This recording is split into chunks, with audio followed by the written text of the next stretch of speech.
Yeah, so I'm a corporate lawyer by training, and I took a sabbatical in France and set up a legal regulatory consultancy business from France, operating in the UK.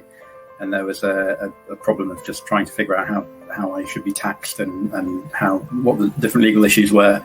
Trying to find an affordable legal and accounting solution that crossed the French and English borders was nigh on impossible, and that was before Brexit. And then coming back to the UK and starting my own legal practice at Carbon Law Partners.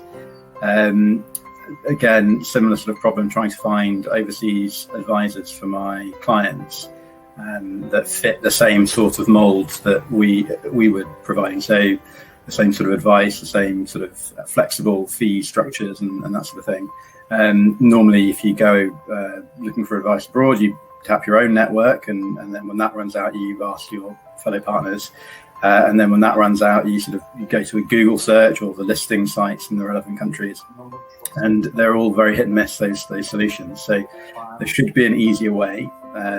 And the thought was there are lots of firms like the firm I was at that are dynamic, that want to be interacting with clients all over the world, that offer a great service, that are tech savvy, able to amplify technology in the service of their clients, and that together they can provide a great service to their clients, which are likely to be individuals and small businesses.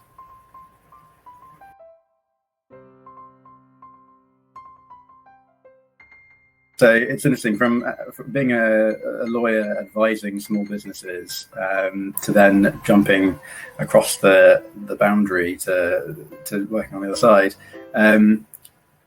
You become it's the customer priorities, I think. Asking customer questions, the figuring out what will be something that's needed by the customer. It's the first question you have to ask. So from a lawyer's point of view, you're looking at 4 or 5 years in the future potentially. What's the risk? How are these things? How are the risks mitigated? From a founder point of view, you're looking at, well, is this idea actually going to work? And you need to get that question sorted and resolved before you then start looking at all of the registering your IP and data protection, all that kind of stuff. You actually have to know whether the idea will fly. So it's shifting the mindset and then asking those questions. So a book that's been very helpful for me is the Mom Test. Just asking those open questions where you get information. So the premise of the Mom Test is that you could questions that you could even ask your mum, that she will give you honest answers. So you don't say, do you like this idea? Because your mum will always say, oh yeah, that's a great idea. But then so will everyone else, because everyone wants to have an easy conversation and be nice to you.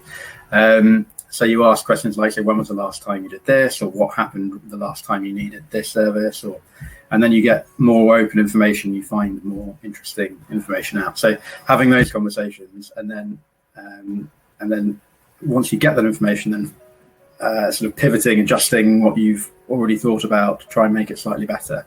And I think all of that for a lawyer is a real skill that you kind of don't even think about as being a separate skill, but it is, and it's the first thing you need to be doing. So.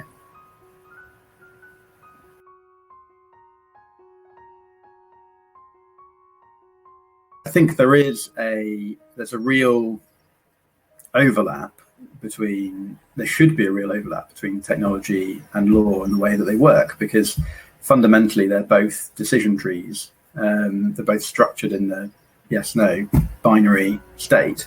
And it's just that law in particular has got itself so wrapped up in knots and convoluted legislation that those decision trees are incredibly complicated and look like it looks like there's a whole lot of nuance to every question that you ask. And the only reason there is because no one is fully aware of what the law actually is. But the law is there. And then so the legislation will be cleared up to a point, and then it might come to then there's a grey area on the interpretation of this word. But then rather than a yes/no, that's a 60%, 40% type question. But you could in my view, reduce most legal questions to a very complicated decision tree. So we're not even talking AI, we're talking yes, no structures.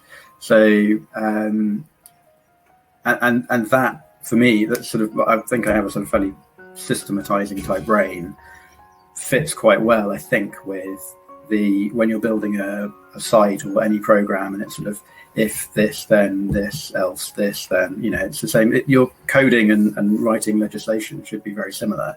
And I think in the future, legislation will be written essentially as code. So it will mean that you don't have to be able to interpret it. You just need to be able to input the first inputs. And then you'll get the answer out of the other end. And I think that's the sort of holy grail of what the law should be. And then the place for lawyers becomes very different. It becomes an advising on how those things fit together, the risks at the other end, the commercial expertise. It becomes a much more of a commercial role than a purely legal one.